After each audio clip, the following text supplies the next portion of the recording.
J'essaye de faire prendre conscience aux gens que peut-être ils peuvent prendre beaucoup plus de risques plus tôt. Et est-ce que, je pense que tu as une approche peut-être un petit peu plus prudente, mais est-ce qu'on pourrait envisager, et dans quelle mesure on pourrait envisager quelqu'un qui serait à 100% investi en crypto, par exemple à la trentaine?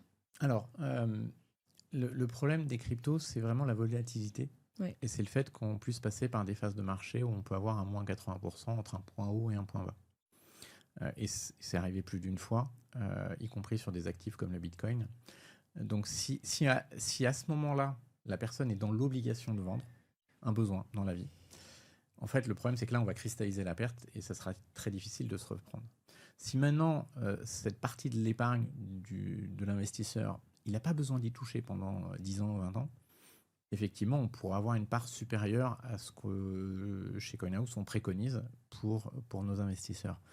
C'est vraiment la question de est-ce qu'il y aura besoin ou pas de récupérer les fonds.